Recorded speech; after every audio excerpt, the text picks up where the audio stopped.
নমস্কাৰ বন্ধুসকল, স্বাগতম জনাইছোঁ আজিৰ অন্য এটা ভিডিঅ'লৈ। অসম চৰকাৰৰ যি ড্ৰাইভাৰ পোষ্টৰ পৰীক্ষা আছে গ্ৰেড 3ৰ, এই ড্ৰাইভাৰ পোষ্টৰ পৰীক্ষাৰ কাৰণে কিছুমান ট্ৰাফিক চিহ্নৰ ওপৰত প্ৰশ্ন অহা দেখা যায়। বন্ধুসকল, যেহেতু 11 ছেপ্টেম্বৰ তাৰিখে পৰীক্ষাটো আছে আৰু যেহেতু ড্ৰাইভাৰ পোষ্টৰ কাৰণে পৰীক্ষা হ'ব, অবভিয়াছলি যিসমূহ ট্ৰাফিক চিহ্ন আছে সেই ট্ৰাফিক চিহ্নৰ ওপৰত প্ৰশ্ন আহিব।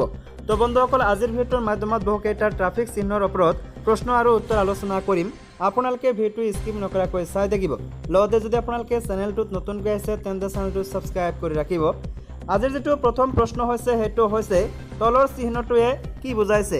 বন্ধুসকল, এনেকুৱা আপোনালোকে চিম্বল লাভ কৰিছে। তো এই চিহ্নটোক কি বুজাইছে, এই চিহ্নটোক কি বুজাইছে? তো আপোনালোকে ইয়াতে কেইবাটাও অপশ্যন দেখিবলৈ পাইছে। চিম্পলি সন্মুখত ঠেক পদ আছে, অপশ্যন এ। সন্মুখত দুয়ো কাষে পদ আছে, সন্মুখত ঠেক দলং আছে। লগতে অপশ্যন ডি আছে, সন্মুখত নদী আছে। আৰু ইয়াৰে শুদ্ধ উত্তৰটো হৈছে সন্মুখত ঠেক দলং আছে। আজিৰ দ্বিতীয় কুৱেশ্যনটো হৈছে তলৰ চিহ্নটোৱে কি বুজাইছে। এনেকুৱা দেখিবলৈ পাইছে আপোনালোকে, চিম্পলি মাজত এনেকুৱা।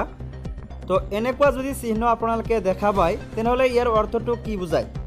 অপশ্যন এ আছে প্ৰৱেশ নিষেধ, অপশ্যন বি আছে এটা দিশৰ বাবে, লগতে অপশ্যন চি আছে নিৰ্দিষ্ট গতিবেগৰ অন্ত, গতিবেগ আগবঢ়াওক। তো এনেকুৱা যদি চিম্বল দিয়া থাকে ইয়াৰ শুদ্ধ উত্তৰটো হৈছে প্ৰৱেশ নিষেধ। অপশ্যন এ হৈছে শুদ্ধ উত্তৰ। লগতে পৰৱৰ্তী কুৱেশ্যনটো হৈছে তলৰ চিহ্নটোৱে কি বুজাইছে। বন্ধুসকল, এই চিহ্নটোৰ অৰ্থ কি? ইয়াতে কোৱা হৈছে দেখিবলৈ পাইছে অপশ্যন এ আছে পৰিবাহক গাড়ীৰ প্ৰৱেশ নিষেধ, লগতে অপশ্যন বি আছে ট্ৰাকৰ প্ৰৱেশ নিষেধ, অপশ্যন চি আছে বাছৰ প্ৰৱেশ নিষেধ, অপশ্যন ডি আছে ট্ৰেইনৰ প্ৰৱেশ নিষেধ। ইয়াৰে শুদ্ধ উত্তৰটো হৈছে গধুৰ পৰিবাহক গাড়ীৰ প্ৰৱেশ নিষেধ। পৰৱৰ্তী কুৱেশ্যনটো হৈছে তলৰ চিহ্নটোৱে কি বুজাইছে। ইয়াতে কোৱা হৈছে সন্মুখত ৰখীয়াবিহীন ৰেল ক্ৰছিং, অপশ্যন বি আছে ৰেল ষ্টেচন সমাগত, অপশ্যন চি আছে গেট থকা ৰেল ক্ৰছিং, আৰু অপশ্যন ডি আছে ওপৰৰ এটাও নহয়। আৰু ইয়াৰে শুদ্ধ উত্তৰটো হৈছে সন্মুখত ৰখীয়াবিহীন ৰেল ক্ৰছিং। আজিৰ পৰৱৰ্তী কুৱেশ্যনটো হৈছে তলৰ চিহ্নটোৱে কি, তলৰ চিহ্নটোৰ অৰ্থ কি? ইয়াতে এনেকুৱা ধৰণৰ আছে আৰু ৰেল পথৰ নিচিনা ইয়াতে আপোনালোকে দেখিবলৈ পাইছে ৰেল পথৰ নিচিনা আছে। ৰখীয়া থকা ৰেল ক্ৰছিং, সন্মুখত ৰখীয়াবিহীন ৰেল ক্ৰছিং। লগতে অপশ্যন চি আছে সন্মুখত বাধা প্ৰাচীৰ আছে, লগতে অপশ্যন ডি আছে ওপৰৰ এটাও নহয়। আৰু ইয়াৰে শুদ্ধ উত্তৰটো হৈছে ৰখীয়া থকা ৰেল ক্ৰছিং। আজিৰ পৰৱৰ্তী কুৱেশ্যনটো হৈছে তলৰ চিহ্নটোৰ অৰ্থ কি? তো এনেকুৱা যদি আপোনালোকে চিম্বল দেখা পায় এইটো হৈছে মানুহ। ইয়াতে যিটো দেখিবলৈ পাইছে এইটো হৈছে মানুহ। তো এনেকুৱা চিম্বল যদি আপোনালোকে দেখা পায় তেনেহ'লে ইয়াৰ উত্তৰটো কি?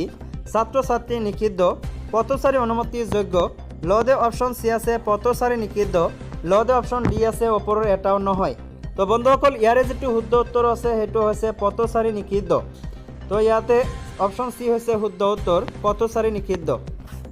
পৰৱৰ্তী কুৱেশ্যনটো হৈছে তলৰ চিহ্নটোৰ অৰ্থ কি? অপশ্যন এ আছে ঠেলা আৰু গাড়ীৰ চলাচল নিষেধ, অপশ্যন বি আছে ঠেলা আৰু গৰু গাড়ীৰ পাৰ্কিং নিষেধ, অপশ্যন চি আছে ঠেলা গাড়ীৰ পাৰ্কিং স্থান, অপশ্যন ডি আছে ওপৰৰ এটাও নহয়। ইয়াৰ শুদ্ধ উত্তৰটো হৈছে ঠেলা আৰু গৰু গাড়ীৰ চলাচল নিষেধ। পৰৱৰ্তী কুৱেশ্যনটো হৈছে যে তলৰ চিহ্নটোৰ অৰ্থ কি? বন্ধুসকল, এনেকুৱা দেখিবলৈ পাইছে 2M নিচিনা আছে। তো এনেকুৱা যদি থাকে তেনেহ'লে আপোনালোকে ইয়াতে লিখিব লাগিব গতিবেগৰ সীমা 2 কিলোমিটাৰ প্ৰতি ঘণ্টাত। অপশ্যন বি আছে 2 মিটাৰতকৈ অধিক প্ৰস্তৰ বাহনৰ প্ৰৱেশ নিষেধ, অপশ্যন চি আছে 2 মিটাৰতকৈ অধিক বাহনৰ প্ৰৱেশ নিষেধ, লগতে অপশ্যন ডি আছে ওপৰৰ এটাও নহয়। আৰু ইয়াৰে শুদ্ধ উত্তৰটো হৈছে অপশ্যন বি। বন্ধুসকল, অপশ্যন বিত আছে 2 মিটাৰতকৈ অধিক প্ৰস্তৰ বাহনৰ প্ৰৱেশ নিষেধ। তো এনেকুৱা যদি আপোনালোকে চিম্বল লাভ কৰে তেনেহ'লে আপোনালোকে এইটো উত্তৰ লিখিব লাগিব 2 মিটাৰতকৈ অধিক প্ৰস্তৰ বাহনৰ প্ৰৱেশ নিষেধ। পৰৱৰ্তী কুৱেশ্যনটো হৈছে ইয়াতে কোৱা হৈছে তলৰ চিহ্নটোৰ অৰ্থ কি? বন্ধুসকল, এনেকুৱা এটা চিম্বল দিয়া আছে আপোনালোকে দেখিবলৈ পাইছে, এইটো এনেকুৱা।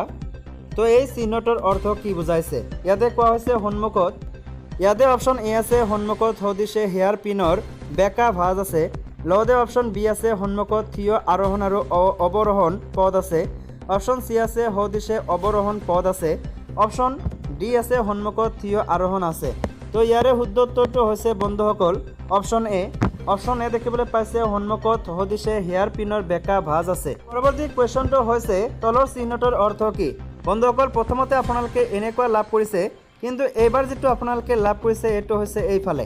তো এইটোৰ অৰ্থ কি বুজাইছে? তো ইয়াতে 4টাকৈ অপশ্যন দিয়া আছে।